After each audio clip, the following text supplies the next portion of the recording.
നല്ല സ്പൈസി ആയിട്ടുള്ള കോളിഫ്ലവർ മസാല. നന്നായിട്ട് വഴറ്റിയെടുത്ത നല്ല അടിപൊളി കോളിഫ്ലവർ മസാല. 1/4 കിലോ കോളിഫ്ലവറാണ് ഈ കറിക്ക് എടുത്തിരിക്കുന്നത്. അത് നന്നായിട്ട് കഴുകി ചെറിയ കഷ്ണങ്ങളാക്കി ഉപ്പും മഞ്ഞളും ചേർത്ത വെള്ളത്തിൽ അല്പസമയം മുക്കി വയ്ക്കാം. ഒരു സവാള, പുളിയില്ലാത്ത ഒരു പകുതി തക്കാളി, ഒരു കഷ്ണം ഇഞ്ചി, 3 വെളുത്തുള്ളി, 1/4 ടീസ്പൂൺ കുരുമുളക്, 1 ഏലയ്ക്ക, 3 ഗ്രാമ്പു, ഒരു കഷ്ണം പട്ട. ഇത്രയും 3 സ്പൂൺ വെള്ളം ഒഴിച്ച് ഒരു വിസിൽ വരുന്നവരെ പ്രഷർ കുക്ക് ചെയ്ത് വയ്ക്കാം. തണുത്ത് കഴിയുമ്പോൾ നല്ല പേസ്റ്റ് പോലെ അരച്ച് മാറ്റി വയ്ക്കാം. ഇനി ഒരു ചട്ടിയിൽ ഒരൽപ്പം വെളിച്ചെണ്ണ ഒഴിച്ച് അതിലേക്ക് കോളിഫ്ലവർ ചേർത്ത് ആവശ്യത്തിന് ഉപ്പൂടെ ചേർത്ത് ഹൈ ഫ്ലെയിമിൽ ഒരു 4 മിനിറ്റ് വരെ ഒന്ന് ഇളക്കി വഴറ്റിയെടുക്കാം.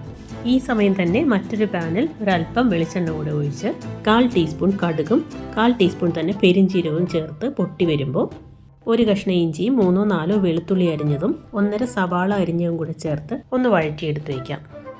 4-5 മിനിറ്റ് കഴിഞ്ഞപ്പോൾ കോളിഫ്ലവർ ഒന്ന് സോഫ്റ്റായി. ഇനി നേരത്തെ അരച്ച് റെഡിയാക്കി വെച്ച ആ പേസ്റ്റ് ചേർത്ത് കുറച്ച് സമയം ഒന്ന് വഴറ്റി കൊടുക്കണം.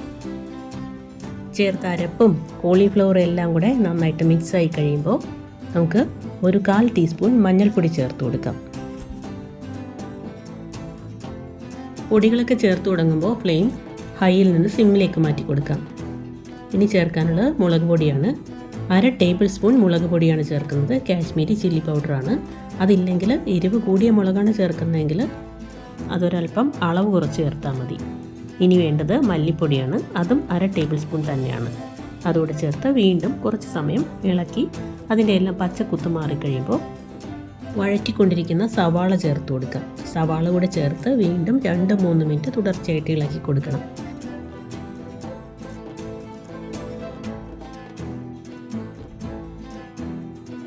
കോളിഫ്ലവറിൽ വെള്ളമൊന്നും ചേർക്കുന്നില്ല, അതുകൊണ്ട് ഇടയ്ക്കിടയ്ക്ക് ഇളക്കി കൊടുക്കണം.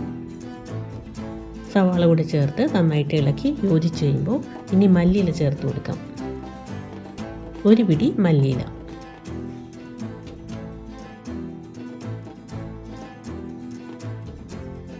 മല്ലിയില ചേർത്ത് വീണ്ടും ഇളക്കി യോജിപ്പിച്ച് കൊടുക്കാം. ഇനി ഒരു തണ്ട് കറിവേപ്പില ചേർത്ത് കൊടുക്കാം. പിന്നെ 2 പച്ചമുളക് നീളത്തിൽ അരിഞ്ഞ കൂടെ ചേർത്ത് കൊടുക്കാം. ഇതെല്ലാം ചേർത്ത് വീണ്ടും ഇളക്കി മിക്സ് ചെയ്യാം.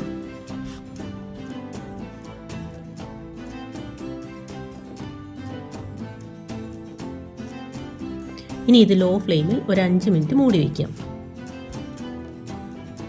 5 മിനിറ്റിന് ശേഷം ഫ്ലെയിം ഓഫ് ചെയ്യാം. വീണ്ടും ഒരു 5 മിനിറ്റിന് ശേഷം ഇത് തുറന്ന് നന്നായിട്ടൊന്ന് ഇളക്കി കൊടുത്തതിന് ശേഷം നമുക്ക് ചൂടോടെ കഴിക്കാവുന്നതാണ്. ചോറിൻ്റെ കൂടെ നല്ല ടേസ്റ്റാണ്. ചപ്പാത്തിയോടൊപ്പവും നല്ല രുചിയാണ്. ഇതൊരൽപ്പം കൂടുതൽ ഉണ്ടാക്കി വെച്ചാൽ നമുക്ക് പിറ്റേന്നാണെങ്കിലും നല്ല ടേസ്റ്റോടെ കഴിക്കാം. അതാവുമ്പോൾ മസാലയെല്ലാം നന്നായിട്ട് കോളിഫ്ലവറിലെല്ലാം പിടിച്ച് നല്ല രുചിയായിരിക്കും കഴിക്കാൻ. അപ്പോൾ അടുത്ത തവണ കോളിഫ്ലവർ മേടിക്കുമ്പോൾ ഇതേപോലെ ചെയ്യാത്തവരുണ്ടെങ്കിൽ ഇങ്ങനെ ഒന്ന് ട്രൈ ചെയ്ത് നോക്കണേ. അല്പം സ്പൈസി ആയിട്ടുള്ള ടേസ്റ്റി ആയിട്ടുള്ള അധികം വെന്ത് പോകാത്ത നല്ലൊരു കോളിഫ്ലവർ മസാല. ഈ വീഡിയോ ഇഷ്ടപ്പെട്ടാൽ എന്നെ ഒന്ന് സപ്പോർട്ട് ചെയ്തേക്കണേ. Thank you.